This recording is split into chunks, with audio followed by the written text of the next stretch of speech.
Good evening and welcome to the news. The Wednesday edition, as usual, packs a punch in views, reviews, and interviews with discussions and fact-finding reports on issues that touch our daily lives.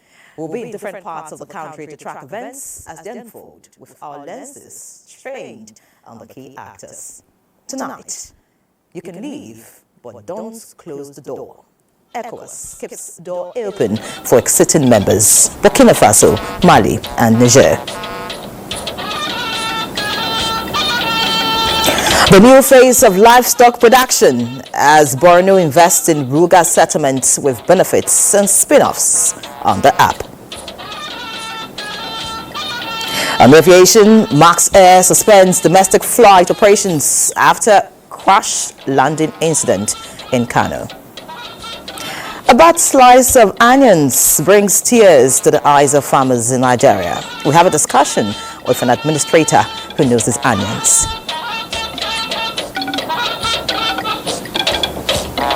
In Abuja, we have the Minister of State Agriculture to peel the many layers of poor onion harvest, while the Deputy Governor of Borno State, who also dabbles as Commissioner of Livestock, Umar Kadafo, will provide illumination on the Ruga settlement in his state. And on issues of the sub-region and its exiting members, Professor Jonathan Aremu is here to provide perspectives. As we say on this shift, the proof of the pudding is in the eating. I'm Ian Ray John, and this is News Extra. Welcome.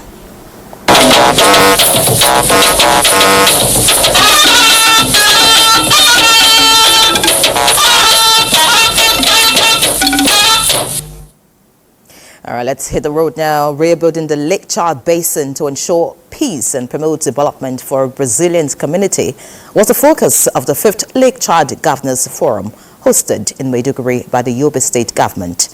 President Bola Tinubu, represented by Vice President Kashim Shettima at the event, urges for a collective approach towards addressing challenges facing the region. State House correspondent Abdurrahman Jabrila reports. The meeting brought together 8 governors from Nigeria, Cameroon, Chad, and the Republic of Niger, as well as humanitarian organizations and local and international communities to address pressing security challenges and explore solutions for stability in the Lake Chad region. President Tinubu noted that while military power is necessary to contain these security threats, it must be accompanied by strategies that address their root causes, including poverty, inequality, and lack of job opportunities for the region's young population. Let us as a region collectively fuse into one to face our common enemy. Our common enemies are poverty, institution, and lack of opportunities. Once we engage youth, once we create opportunities, this madness of Boko Haram, of ISWAP, will evaporate. This forum remains a beacon of hope, serving as the cornerstone for strengthening and promoting good governance, cross-border cooperation, dialogue, and coordinated action among the basin 8 territories. Since the establishment of this forum, Borno State has remained steadfast and committed to its realization of its vision and mission. In our efforts to rebuild the state and restore the social contract between government and communities, we have made significant strides in providing essential infrastructure, enhancing security, and creating livelihood opportunities for our people. The sharing news is that the world recognizes this global characterization and do understand that there will not be global peace without the right answers to the question of the Lake Chad Basin. I want to also repeat that the armed forces of Nigeria and other security agencies are here all the way to ensure that the entire region is fully back to its course. I'm very happy and glad to hear that the governor of DeFi is here. I want to assure you, all members, that we are one family.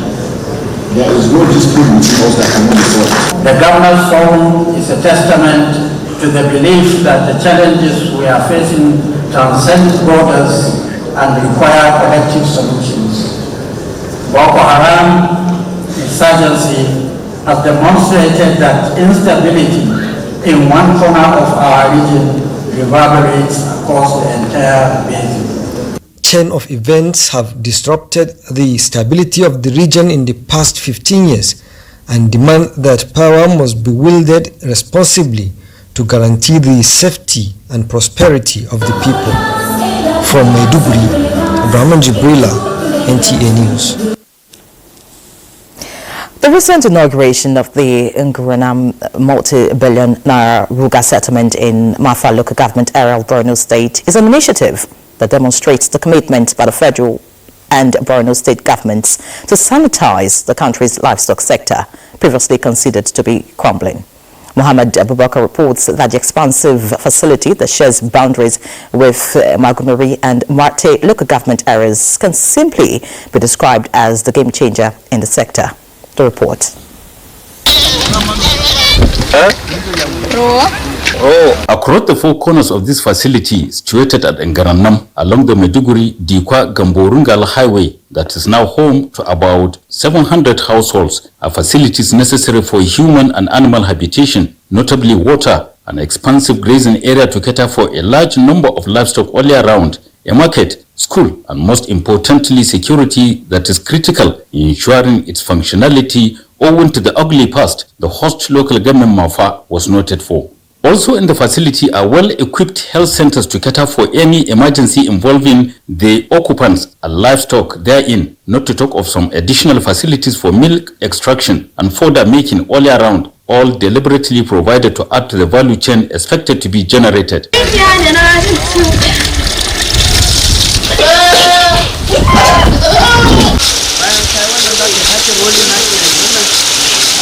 To Bulama Muhammad Abubakar and Bulama Kyari, who are heads of 2 out of many households within the facility and proud owners of a 2-bedroom house and 2 work pools each, with their wives having 3 kettles each to make a living courtesy of Borno State government, the idea is simply beyond common for a family of their class. I have never believed a day will come in my lifetime when I will be settled in a grand way like this and actively engaged in what I know all my life, that's farming and animal grazing. I can't thank enough all those with a hand in this laudable initiative. I have previously been moving from one part of the state to another with my family and livestock, searching for pasture, with all its attendant consequences. Now that myself along many others have been conveniently settled here, what else should we say apart thanking all those with a hand in this laudable initiative? This drinking point you are seeing here is just 1 out of 10 the Ruga settlement is equipped with to serve as a drinking point for the kettles herein. Looking at the huge investment made and the fear of the facility going the ways of its type, not only in the state, but Nigeria at large, the State Deputy Governor and Commissioner of Livestock, Umar Usman Kadafur, had this to say. Government will be fully in charge of securing the Ruga itself, motivating even the herders themselves.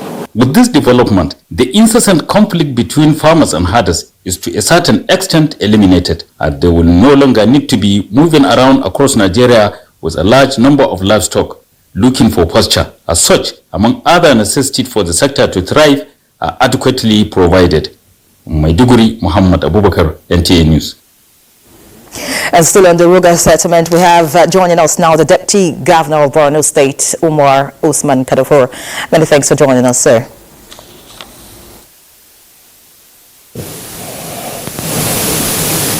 Good evening. Could you tell us the economic value and capacity of Ngurenam Ruga settlement? Can it contain headers even from other parts of the state, especially southern part, or are there similar facilities that will cater for their needs? Question. The Ngurenam Ruga settlement is the first one that was launched in the state. We have 3 similar settlements in the state, one from the southern part of the state and the other in Imurgu, a village in Askara local government. And also we have another one in Gubbio local government area. While the one we have launched in Mafa is the one that we are talking about now. We made a lot of provisions, and we looked at the population of the displaced, pastoralists in that locality in the Mafa local government area. We have about 18 villages that were displaced, and mostly the population of Borno State, we are farmers, both crop and livestock farmers. And if you look at it, Borno State is the second largest state in Nigeria. So the government came up with this program to see how best we can work on the lives of our pastoralists, especially the displaced persons. So that is why we put up the Ruga settlement. And also we made a lot of provisions for their housing, for the clinics, and both veterinary and healthcare facilities provided, and also a school is being provided in the settlement.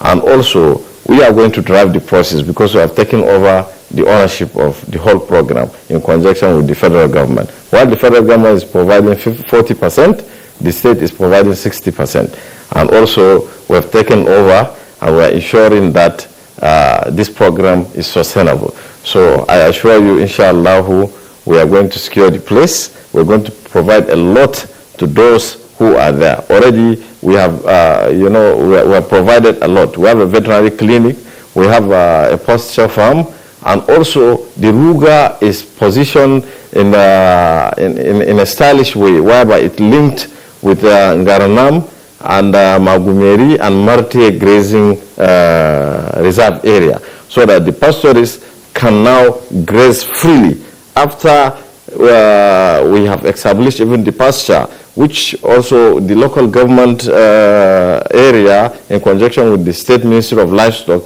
have made provision so that we are having a pasture farm of more than now 20 hectares for our breeding improvement and grazing.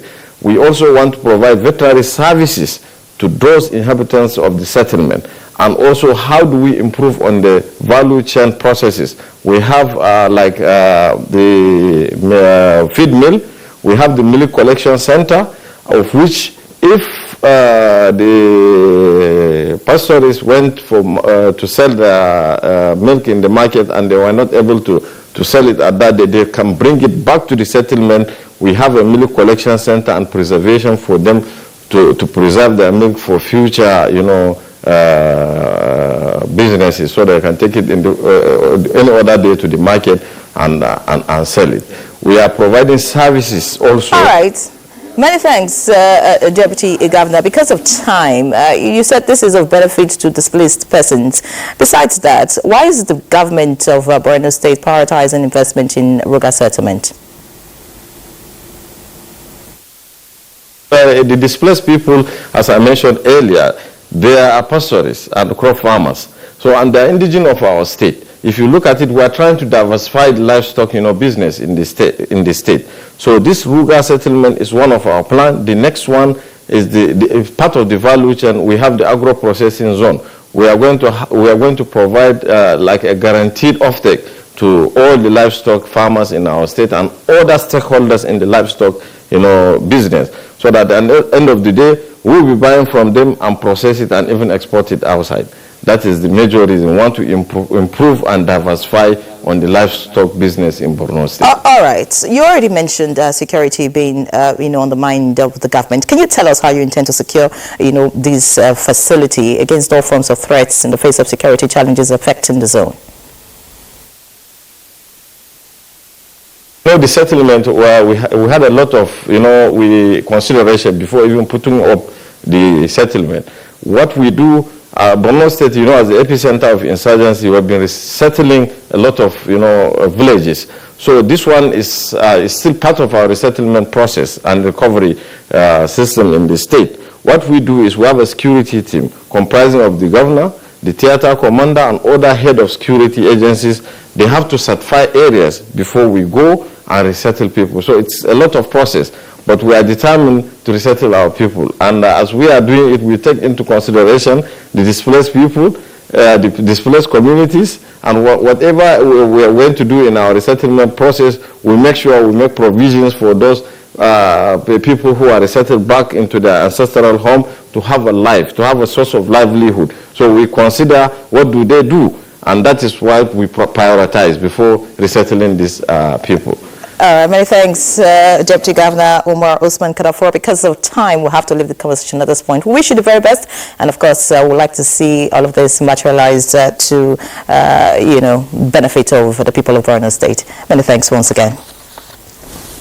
All right, away from Borno State now, the Economic Committee of West African States, ECOWAS, has confirmed the withdrawal of Burkina Faso, the Republic of Mali, and the Republic of Niger from the regional bloc, effective Wednesday, January 29, 2025. At a press briefing in Abuja, President of the ECOWAS Commission, Dr. Aliyu Omar Toure, said despite their exit, citizens of the three nations will retain certain privileges. Kelvin Evonaye has all the details.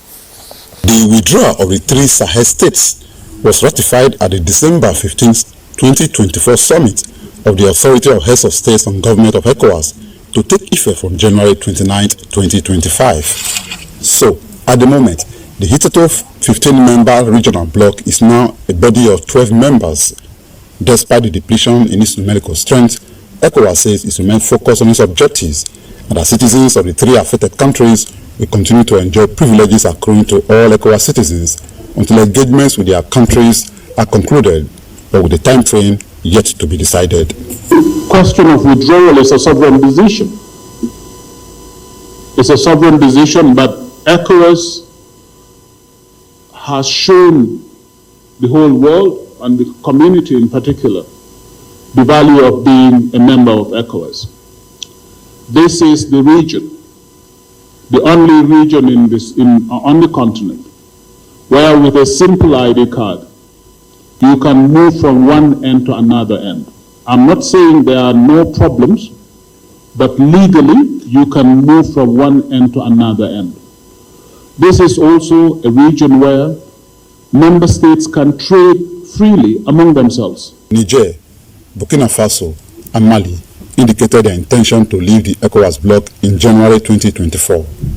Series of engagements to persuade them to change their stance were unsuccessful. They have since formed a coalition of alliance of Sahel states. In Abuja, Kelvin Ewonwaye, NTA News. No, thanks, Kelvin. We have an ECOWAS consultant on common investment market, Professor Jonathan Aremu, with us now to talk about the latest development. Many thanks, Prof, for joining us. Thank you very much. All right. Now, tell us, how does ECOWAS view the departure of these three nations? Was there an effort to prevent this outcome? Thank you very much. I think you can listen to the president of ECOWAS Commission. Nobody wants them to go because we have been living together under this economic integration initiative since 1975. But let me say that this is not the first time a country is leaving ECOWAS. Mauritania was among the founding members in 1975, but in year 2000, Mauritania left after they give the same 1 year notice of leaving. But let me say a very good thing, and when you listen to the president of ECOWAS Commission, it was quite clear that despite this, 4 things will still be available.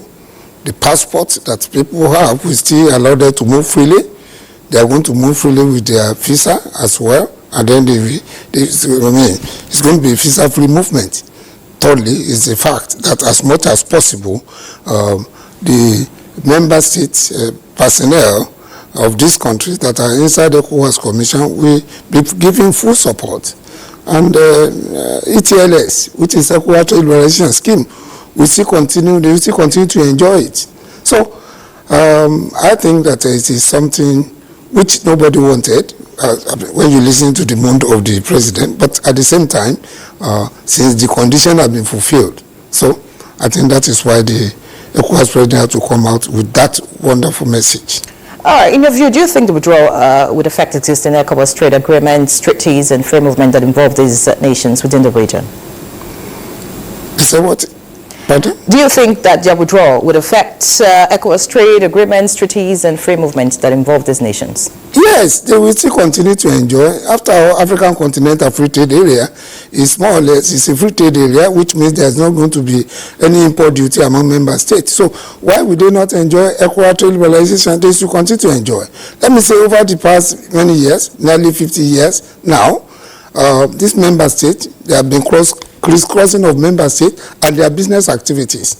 So, and that is exactly what the president is saying, that they will still continue to enjoy this. And then African as a whole is coming up with an African Continental Free Trade Area that will allow citizens of the entire continent to be able to trade freely among themselves.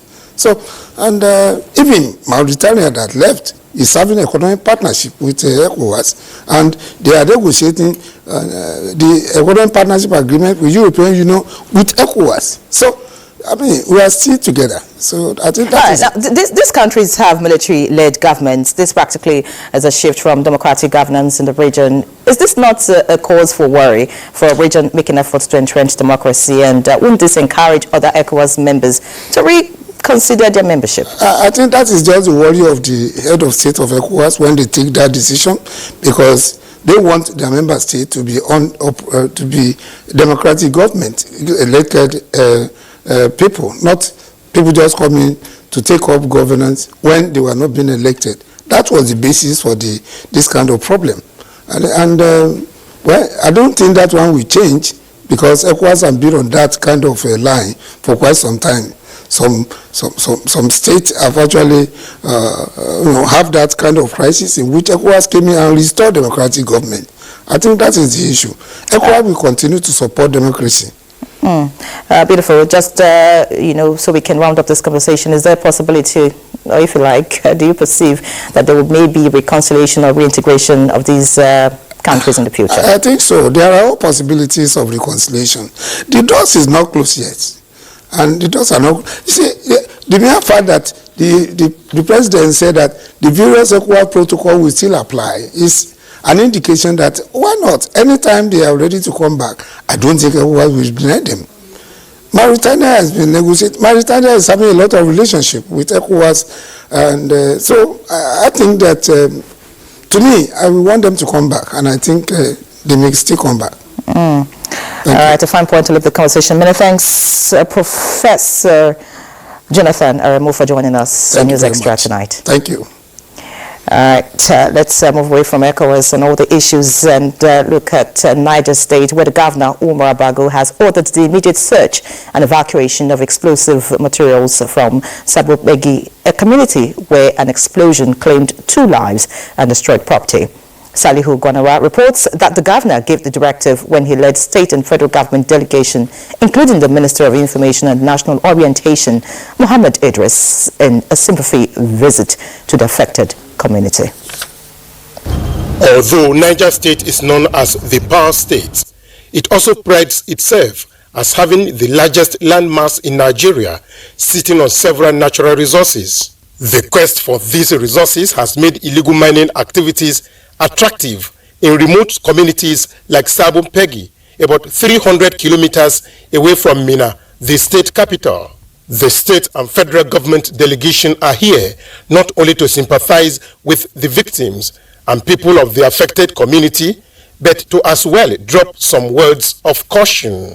This kind of tragedies are happening just too many in our country, and the president is deeply saddened, and he has instructed that the National Orientation Agency carry out advocacy and enlightenment campaigns, especially among these rural communities, to avert the reoccurrence of this. Only a few weeks ago, we saw what happened in Diko, we saw what happened in Enugu, we saw what happened a few months ago in Jigawa and elsewhere in Niger State, in Ibadan.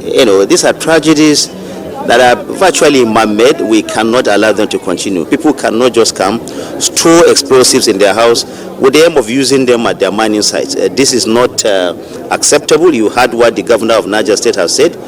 You've seen what he has done at the state level to ensure that this does not happen. The federal government has also stepped up this, and the president has directed that all those involved in this activity will be further reorganized. Apart from explosives that they usually keep at home, there's also pollution of the river, like the Pegi here. So they go there to clean gold, and over time, these are all cancerous elements that can develop in a human's body.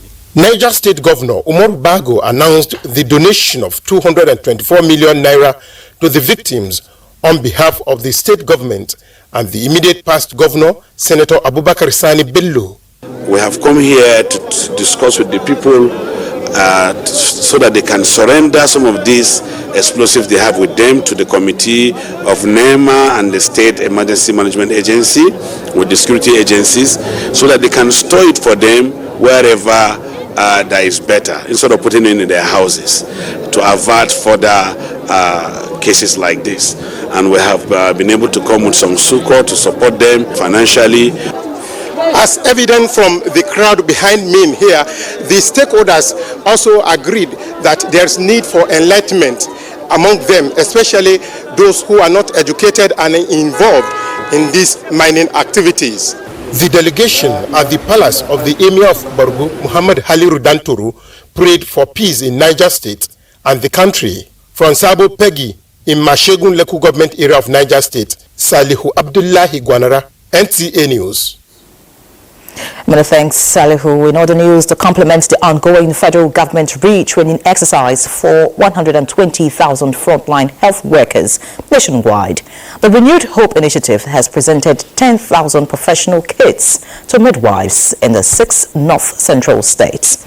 Nigeria's First Lady, Oluremi Tinubu, while presenting the kits in Ilorin, the Kwara State capital, says the intervention stems from the initiative's recognition of the demands for adequate skills and tools in the health sector. State House correspondent Adeniyi Taiwo reports that key infrastructural projects designed to drive socio-economic growth of the state were also inaugurated by the First Lady in the state. Crucial role in preventing maternal mortality by providing essential care for women and children during childbirth, midwives occupy a key position in the health ecosystem world over. The presentation of 10,000 units of professional kits made up of scrubs and crocs to midwives drawn from the 6 states in the North Central Geopolitical Zone and the FCT is Renewed Hope Initiative's response to the gaps in the primary health care subsector. Nigeria's First Lady, Oluremi Tinubu, while presenting the kits, says RHI has procured 60,000 branded scrubs and crocs as incentive to encourage and support the tireless dedication of midwives. All 6 geopolitical zones will be receiving 10,000 scrubs and 10,000 crocs to be shared among the states in each zone. We will be visiting other zones as soon as possible for the allocation of these items. This donation has been made possible by the generous support of an anonymous global partner committed to ensuring better health outcomes for our citizens. My first contact with them was at the United Nations General Assembly, UNGA, in 2023. The provision of these kits will not only ensure that our health workers are well equipped to perform their duties, but also send strong message of solidarity and hope to those who are devoted to protecting the health of our mothers and children. We are confident that these kits will significantly enhance the quality of maternal and child health care services in our zone. First ladies at the subnational level to expand the reach of midwifery services and provide the voices of health workers and ensure that every woman in Nigeria has access to skilled care during pregnancy and childbirth. Your decision to support and motivate our maternal health heroes, as you are doing today, is a reflection of your genuine interest, and commitment to the health of our mothers and babies and to our overall well-being. Coming at a time when Nigeria is set to launch her Free to Shine campaign, which targets the elimination of HIV/AIDS, hepatitis, and similar diseases, particularly through mother-to-child transmission. The presentation of these medical kits to health workers is expected to come in handy and, of course, serve as encouragement to these frontline health workers. Away from the presentation, the First Lady hits the streets of Ilorin for another round of inauguration, but not before interacting with high school students who trooped out to welcome her. She later inaugurated the Tunde Idagbon flyover at Tanke and Ibrahim Zulu Gambari flyover at Unity area of the state capital. She also turned the sword for the construction of the Civil Service Hospital, now Senator Oluremi Tinubu Hospital, Ilorin, and inspected the Ilorin Innovation Hub. 2, 1, action. The potential of Kwara State in the movie industry was on full display at the Sugar Factory Film Studio, where the First Lady not only interacted with cast and crew, but also joined a live production set. She pledged support to the movie industry, promising to identify with one or more movie production. From Ilorin in Kwara State, Adeni Itaiwo, NTA. Let's move to Jigawa State now, where the government, in collaboration with the National Cash Transfer Office through the State Cash Transfer Unit, has launched the distribution of automated teller machine cards to about 23,000 beneficiaries across the state. Mohammed Musa Askira reports that this is courtesy of Renewed Hope initiative of President Bola Ahmed Tinubu. The 75,000 Naira cash donation is a 3-month support of 25,000 Naira per month to each of the 23,000 beneficiaries across Jigawa State. This event is for the distribution of ATM cards to the beneficiaries, as the money will be sent directly to their bank accounts, specially opened for this purpose. Commending President Bola Ahmed Tinubu for the creation of the Renewed Hope initiative that is empowering Nigerians economically, Governor Umar Namadi says Jigawa people will remain grateful to the President for his kindness. Governor Umar Namadi says his government is domesticating and complementing all the federal government's development initiatives to address problems of poverty, illiteracy, unemployment, and hunger, among others. This is something that will definitely improve economic activity, that will improve the livelihood of our people in Jigawa State. So we sincerely thank Mr. President for this intervention, and we want to assure him that this intervention will go in a long way in helping our people to improve their livelihood. Other speakers say Jigawa government's alignment with the federal government's development policies and programs is transforming the state for the better. In trying of the federal government to at least bring up people out of poverty, that is why the present administration come back with this program in order to at least help poor and vulnerable households. The distribution of these ATM cards will continue until all the 23,000 beneficiaries have collected to receive their 25,000 Naira per month for 3 months. A total of 575 million Naira will be distributed to these beneficiaries through this cash transfer. From Duty, Muhammad Musa Askira, NTA News. This is News Extra. More news after this break. Please stay with us. Many thanks for staying with us. Onions rank among the world's most significant vegetable crops, following tomatoes, while they play a unique role in enhancing the flavor and aroma of various dishes. This crop has also been a source of distress for farmers and consumers in the country. Musa Babali reports that the country experienced a loss of over 40% of its annual onion production last season.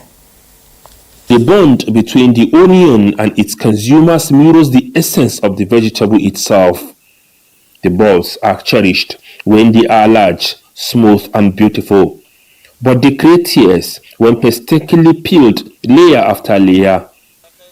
This year, countless onion farmers across Nigeria are weeping, their tears stemming from the use of inferior seeds during the 2024 planting season. As a consequence, the nation faces staggering 60% loss from the anticipated harvest for 2024-2025. In the light of this crisis, a pivotal meeting was convened between the Ministers of Agriculture and Food Security and Onion Producers, Processors and Marketers Association of Nigeria. With eyes beaming with tears, the farmers conveyed the gravity of their losses, highlighting the profound impact on their social and economic well-being.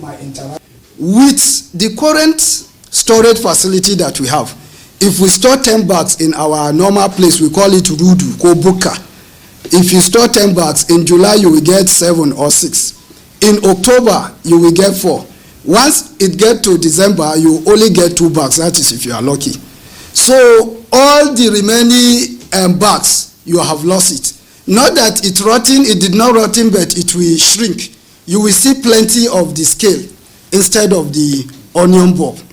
So for us, that post-harvest losses of more than 50% is translating into the resources of the farmer.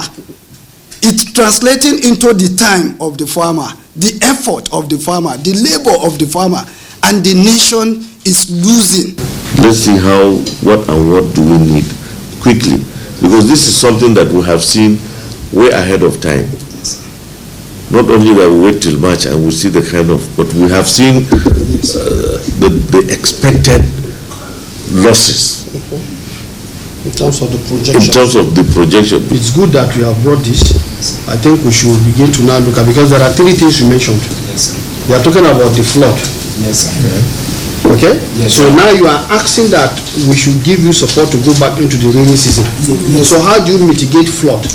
Are you going to make sure that only those who are not in flood-prone areas? Yes. For almost a decade, Nigeria's onion production has been on the decline due to environmental factors, flooding and poor storage. Musa Baba Aliyu, NTA News. Onion is important in almost every meal, and we have with us now in the studio the Minister of State for Agriculture and Food Security, Aliyu Sabi Abdullahi, to talk about this development. Many thanks, Honorable Minister, for joining us. Thank you very much for having me. Good evening, Nigerians. We're talking about onions, and you know your onions. In that report we just watched, it was alleged that fake or substandard seeds are responsible for the poor harvest of onion. How would you react to this? Well, first, we definitely felt very bad, very sad, that despite all the efforts we are making as a ministry to turn the tide in our agricultural production, we end up having very bad situations like this, which, by the way, was caused by a member of the NOPMAN, that is the National Onion Producers, Processors and Marketers Association of Nigeria. But we're very happy also that the NOPMAN did not just leave the matter like that. They were able to trace the member that went and imported this adulterated or fake seed, and leading to all the losses that you are talking about, and they've handed that person over to the security agencies already. But the problem at hand is the fact that because of this, there is a projection that 60% of the projected output will definitely not be available. And our concern here is that onion is one of the sensitive commodities in terms of the inflation in the country, and that's why we are concerned. But as a ministry, just like you had my colleague, the Honorable Minister of Agriculture, Senator Abubakar Kyari, saying, we've already anticipated some of these things because we've been engaging all of these people since we came on board. And last year, they made a presentation to us, and arising from that presentation, we've already set up certain mechanisms. First, the issue of seed. And I think just like you saw them going to import fake seed, it was because the seed was not available. And one of their members thought he saw a channel and went in and brought fake seed. And I think it's important for Nigerians to know that as a nation, we have a regulatory framework. The National Agricultural Quarantine Services is designed to ensure that there is a procedure for coming in with seed so that you don't end up having the wrong seed polluting your own environment. So for that reason, we have already set the ball rolling.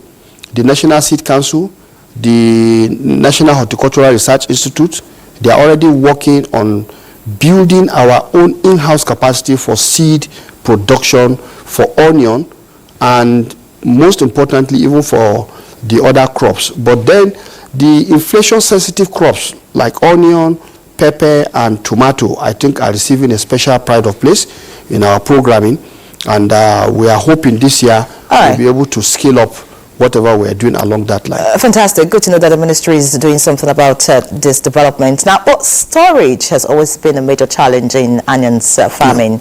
How can we overcome all of these Any plans from the ministry? Yeah, well, you know, storage is a function of so many things. And for onions, for example, I think the minister just came back from Egypt, where we had a trade, relation visit. And I think he was able to explore some of these issues.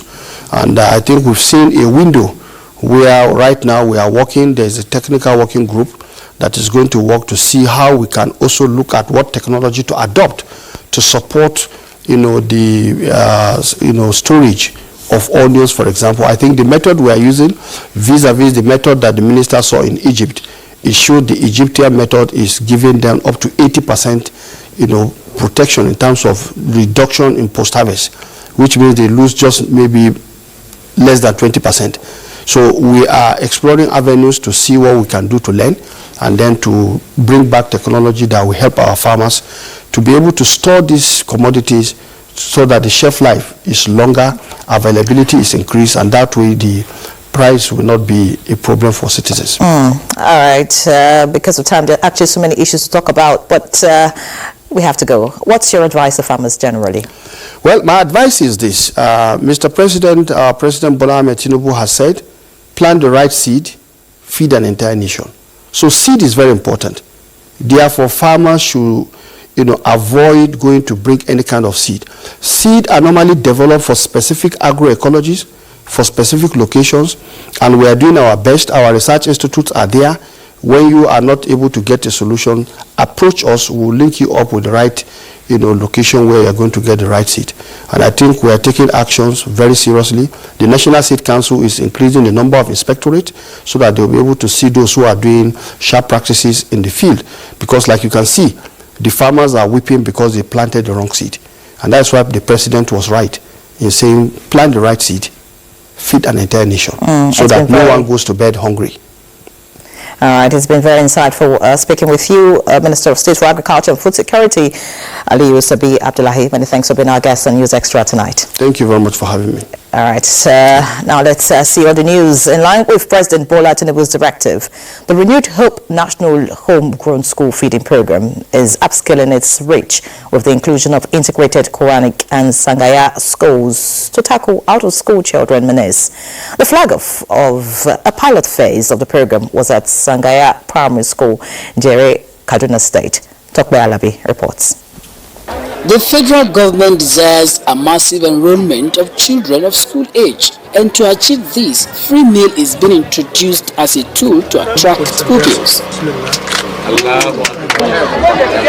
This flag-off of the school feeding program is capturing pupils from the customary Al-Majri system who now attend integrated Quranic and Shangaya primary schools. We are dedicated to provide our children with resources and opportunities they need. We are more confident about learning those that we have your partners. I think that the fact that they have nutrition in school also encourages them to come to school and to stay in school. I think it helps a lot with retention. Our own role here is to enroll pupils and issue them with the national identification number, which they will use to access government services. Shangaya Primary School in Jere currently enrolls 785 pupils with just 9 classes and 20 teachers, as the infrastructural deficit remains a source of worry. We want to put our own commitment by recruiting more teachers through the effort of the Honorable Commissioner, and of course providing solar light. On behalf of the Emirate Council, to advise the ministry to fence this land to avoid further encroachment by unscrupulous people. On the fencing of the school, we're also going to look into that.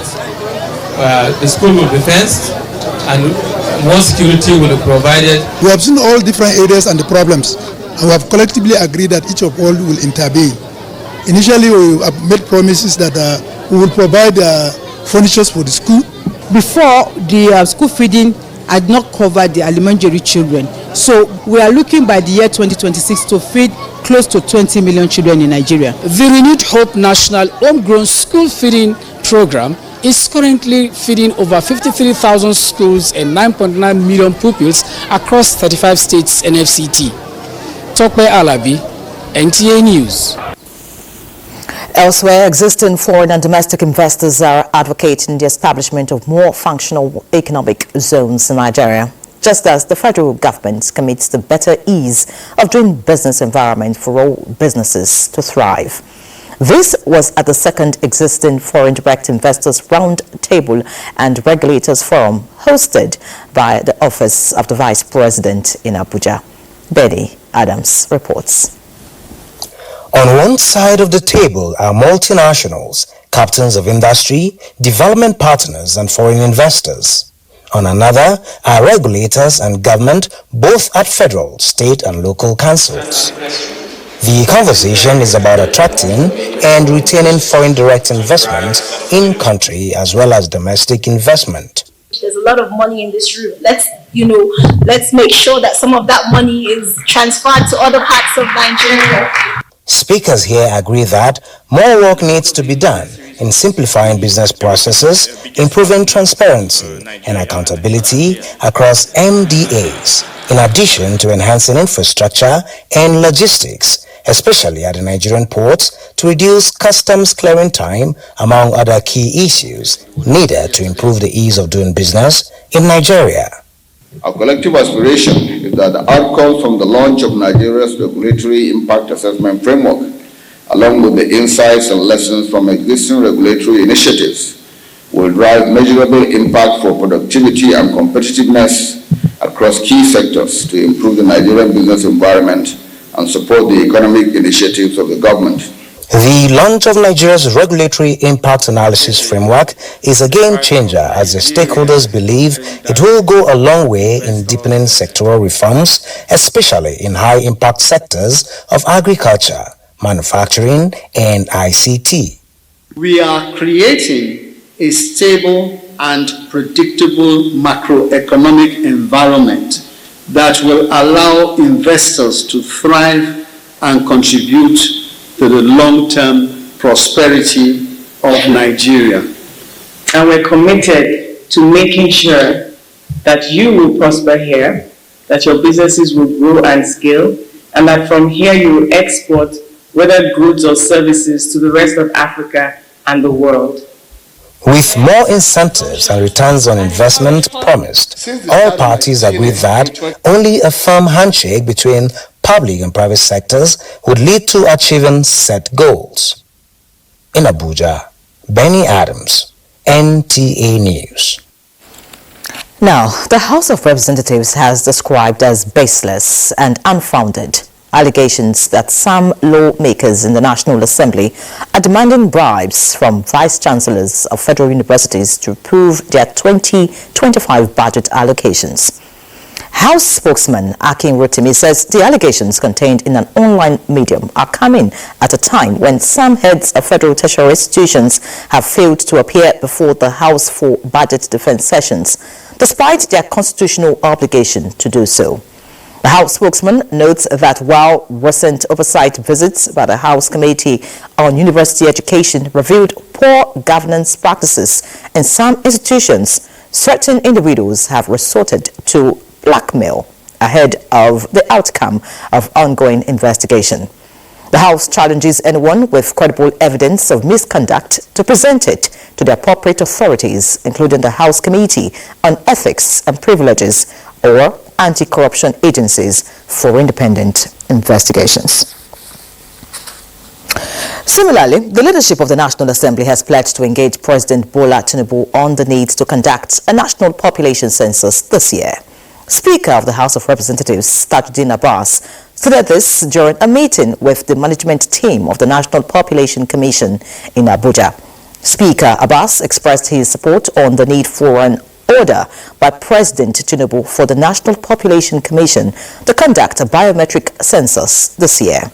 He told the NPC delegation that a national head count is long overdue, as it would establish the country's numerical strength after almost 2 decades. While acknowledging that the budget of the National Population Commission was inadequate to conduct a census, the Speaker said the federal government may consider other sources of funding, including the Sovereign Wealth Fund. Chairman of the Commission, Nasser Kwara, said plans for the biometric census include acquisition of technology, recruitment and training of officials, as well as establishment of a situation room. Let's head to the courtroom now, where efforts by the defense team of the former Kogi State Governor Yahaya Bello to delay his trial has been overruled by the High Court of the Federal Capital Territory, sitting in Abuja. This was during the resumption of proceedings in the alleged money laundering suit filed against him by the Economic and Financial Crimes Commission, EFCC. Dele Atobi will feed us. Yahaya Bello, Shuaibu Richa, and Absalami Udu were implicated by the EFCC for alleged conspiracy, forgery, money laundering running to over 110 billion naira said to belong to Kogi State. This Wednesday's proceedings were slated for the first prosecution witness to testify, but the defense team objected, saying they were yet to be served with proof of evidence, list of witnesses, and other details in possession of the prosecution team. EFCC Prosecution Counsel Kemi Fehiro SAN said this was a ploy to delay trial as all the processes had been front-loaded since November 26, 2024. Querying why the defense waited till now to raise the objection, presiding judge Justice Miriam Anene overruled it and ordered the trial to proceed. Thereafter, the prosecution witness Fabian Nwaora took to the witness box to testify. Details how a certain Dr. Shehu Bello Ohiani approached him and purchased one of his properties. However, when EFCC commenced investigation of the said Shehu Bello, the property deals were retained. Also, he refunded the money paid by Shehu Bello to the EFCC recovery account. Meanwhile, the criminal matter has been adjourned to 3rd of April 2025. Yahaya Bello and other defendants in the case have been on bail since December 2024 when they were first arraigned. Dele Atumbi, NTA News. Away from the courtroom now, the Nigerian Safety Investigation Bureau, NSIB, has launched an investigation into the incident involving Max Air Boeing 737 that departed Lagos for Kano on Tuesday at about 10:58 p.m. local time on 28th January 2025. The Director, Consumer Protection Public Affairs of the Nigerian Civil Aviation Authority, NCAA, Michael Achimogo, in a statement says Max Air suspended its domestic operations for 3 months, beginning from 31st January 2025 to allow for internal appraisal of its operations. During the period, NCAA will conduct a thorough safety and economic audit on Max Air to guarantee its capability to sustain safe flights operations. The suspension of the airline's operation is due to the Boeing 737 aircraft emergency landing, of which all the 53 passengers and crew members were disembarked safely and no injuries recorded. In other news, President Bola Tinubu congratulates renowned banker Dr. Lawrence Olusegun Aino as he celebrates his 70th birthday on January 31. President Tinubu commends Dr. Aino for his contributions to Nigeria's development, noting his distinguished career spanning over 30 years, during which he served as the chief executive of a bank for 6 years. The president extols Aino's pioneering role within the fintech industry and describes him as a visionary who established Fintech Associates Limited in 2002. President Tinubu encourages Dr. Aino to continue to contribute to the nation's development and wishes him God's abiding grace and good health. Another break is due at this point, but there's more news on the other side. Stay with us. Many thanks for remaining with us. Purposeful and responsible leadership that prioritizes access to quality healthcare services, education and human capital development will help to unlock Africa's potential and change the negative narratives about the continent. Former Director General of the Nigerian Television Authority, Professor Tony Iradia, said this at a colloquium on leadership convened by Dr. Osahon Enabulele Foundation in Benin. Jude Abugo reports.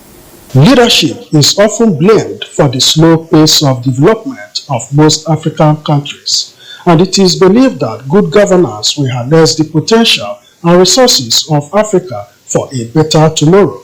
In his presentation on election management and leadership recruitment process, the way forward, former NTA Director General Professor Tony Iredia has this to say on solutions to some Africa's leadership issues. A leader must be somebody who has integrity.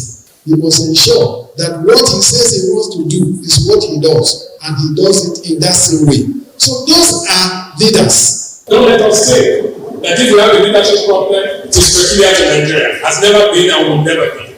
The whole world has been searching for good leadership because all societies will be in trouble if we don't have good leadership. The former president, World Medical Association, through his foundation, is advocating progressive reforms to reverse the negative narratives about Nigeria and Africa. Countries in sub-Saharan African region are equally faced with doubting challenges that continually undermine the expected growth and development of African people. Speakers call for more commitment from leaders and citizens to actualize Nigeria's potential. Analysts believe that with more altruistic and patriotic spirit on the part of citizens and leaders, Nigeria can actualize all her potential. In Benin, Jude Abugu, NTA News. Let's talk politics now, as the Board of Trustees of the People's Democratic Party has described the internal crisis rocking the party as unfortunate, tasking the National Working Committee to honor its words by convening the National Executive Committee meeting in February 2025 as promised. Correspondent Timothy Yusuf reports that while the meeting was holding behind closed doors to resolve the crisis rocking the party, there was a breakout of clashes between the supporters of the two officers laying claim to the office of the party's National Secretariat. The People's Democratic Party has been immersed in leadership crisis following the outcome of its last national convention. There seems to be no end to the crisis rocking the party, with many issues coming up in different ways. This Wednesday's meeting of the Board of Trustees of the PDP is seeking ways to restore peace in the party. The failure to resolve these internal conflicts undermines the strength and credibility of our great party. It is therefore imperative that the National Working Committee rises above personal interests and places the survival and progress of our great party above all considerations. Most of this crisis that you see today within the NWC is propelled by our leaders that are supposed to unite us. The former national youth leader of the PDP, Sunday Okoye, who is also laying claim to the office of the National Secretary of the party, was present at the meeting as a BOT member. He was, however, allegedly asked to leave the meeting, resulting in a clash with opposing supporters.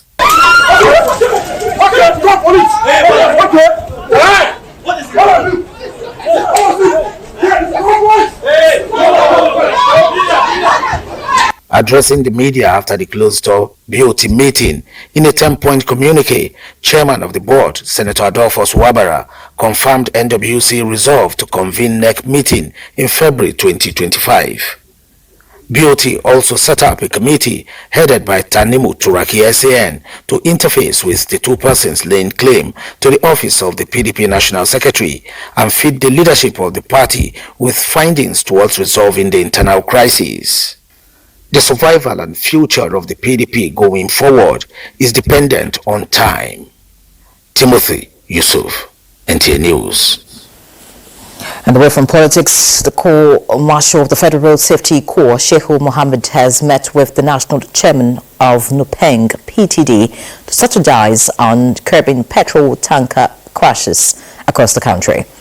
Oyemi Ajayi reports that both parties agreed to intensify the Safe to Load initiative to depots before tankers hit the road.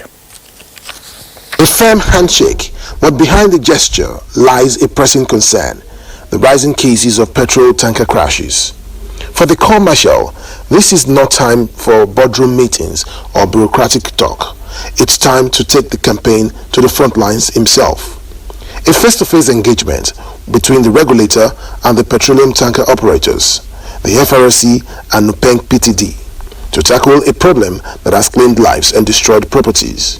We already have a scheme, the safety scheme, that is the safety load, where we do pre-load inspection and post-load inspection of tankers when they take fuel from the depot and from the tank farms to various destinations in the country. So we intend to, have this forum with them so that we strengthen and improve on what we do on that safety load. For the Petroleum Tanker Drivers Union, awareness campaigns in local languages will be intensified to ensure drivers understand and comply with safety measures. Last time we introduced what is called a safety valve and cover. If you have safety valve in your tank, if the tanker has an accident, no single liter will come out. But wherever we have bad road, please quickly intervene by do palliative measure, and we ask them to regulate the axle load. The Corps Marshal reiterated the federal government's commitment to ending these tragic incidents, stressing that every stakeholder must play a role in finding a lasting solution. Oyeyemi Ajayi, NTA News.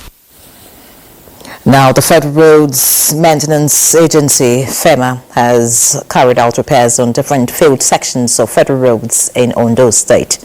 During an on-the-spot assessment tour of the recently completed reinstatement work along Ifon Uzeba Ose River Bridge to Edo Border Road, residents and commuters commended the federal government for the prompt intervention, which they say has reduced travel time on this route.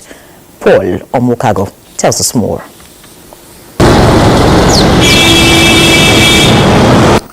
Ondo State has over 700 kilometers of federal roads, with most of them outliving their design lifespan. This has necessitated regular intervention by FEMA on critical field sections with a view to maintaining and making the roads safe for the motoring public. The Ifon Uzeba Ose River Bridge to Edo State Border Road was in deplorable condition prior to its maintenance. The accident that happened in this road about 2 or 3 years ago, which was very fatal accident, but with this, I think it will be free from accident. Gallop everything when we are moving, but now we thank the government that helped us to do this road. We used to manage and maneuver it, but now the people that do the road, they do a noble job. The state of this road before is a pit of hell. You can see now everything is okay. Here we've done restatement of the washout and constructed some line drain. We desettled existing line drain as well. Then we repair failed pavement section. In line with FEMA's slogan, Operation Connect Your Destination 2.0, aimed at ensuring safe and motorable roads during the recent festive season, the agency also carried out patching of critical potholes, asphalt overlay, and reinstatement of carriageway along Owo, Ikare, Arigidi, and Onyi-Ekiti State Border Road. All right, let's pause here. We'll be back in a bit. As the Nigerian Air Force projects more than 30,000 personnel by 2027, the need for modern computerized human resource management and proactive administration becomes imperative. The Chief of the Air Staff, Air Marshal Hassan Abubakar, affirmed this at the Nigerian Air Force Administration and Personnel Seminar in Abuja. Defense correspondent Alajide Bello reports. Effective personnel management is essential for operational readiness, requiring strategic career planning, accurate record keeping, fair evaluations, and strong welfare support. Under the leadership of the Chief of the Air Staff, efforts have been made to enhance administration, including acquiring a new office complex in Gudu to house key branches and relocating the personnel management group to Abuja. Since 2023, 7 administrative instructions and 12 Air Secretary directives have been issued to streamline operations. This seminar is an opportunity to find innovative solutions.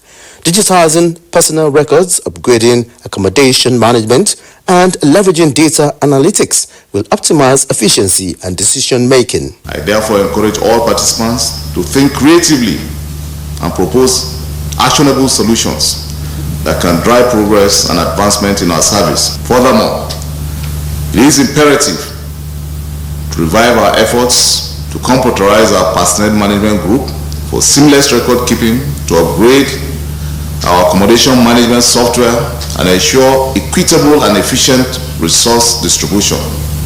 This seminar is therefore not just one of a series of routine think tank activities, but rather a brainstorm of absolute necessity in order to configure the right manpower balance for the Nigerian Air Force's new posture. Nigerian Air Force will continue relentless operations against criminal elements, ensuring air power remains a decisive force in protecting innocent lives and restoring peace. Olajide Bello, NTA News. Let's take another quick break. Please stay with us. Let's talk sports now. Bade Adeleye is here. Bade. Let's get straight to it. The Nigerian Olympians Association and the National Sports Commission are set to collaborate for sports development in Nigeria. At a meeting with NSA Chairman Shehu Diko in Abuja, the NOA, led by its President Olimide Oyedeji, and retired elite athletes including Falilat Ogunkoya, Emmanuel Babayaro, and the legendary sports broadcaster Hamid Adio, among others, lauded the NSA for leading the new thinking in the Nigerian sports sector. First time we have a budget now for Olympic preparations. So instead for us to wait for 2020, we start looking for money. Now every year there will be money for Olympic preparations until we reach that level. Budget line created already for Commonwealth Games, which is already also part of the federal budget. So every year we do that. There's a budget line created for grassroots sports development and talent identification. They are all permanent there now. They keep being funded. The government will put their own money what they could do. The rest can come from the private sector. So the inclusion of the Olympians and the upcoming national sport federations, which will be a great addition to what you try to do, because at least we have people that can also help, assist. I want to focus on three major areas, Mr. Chairman. One, sports and national unity. Two, sports and our youths. Three, sports and education. Right, straight to the Nigerian Premier League as league leaders Remo Stars tightened their grip on the title race after coming from 2 goals down to beat Abia Warriors 3-2 earlier today. And Bayelsa Ifeanyi scored a brace as Bayelsa United thrashed Sunshine Stars 4-1. And straight to the Nigeria Women's Football League Premiership, where on match day 3, it was full of surprise package as Adamawa Queens stunned Delta Queens 3-0, while Niger Rattles defeated Ibom Girls 2-1. In Port Harcourt, Rivers Angels were victorious in a 6-goal thriller against Robo Queens. Right, it's crunch time when it comes to the UEFA Champions League now, and 18 matches are currently being decided. Who is going to get out and who is going to make it? Manchester City at the moment are leading 2-1 against Club Brugge. That's a bit on sports. Let's now return to Yara.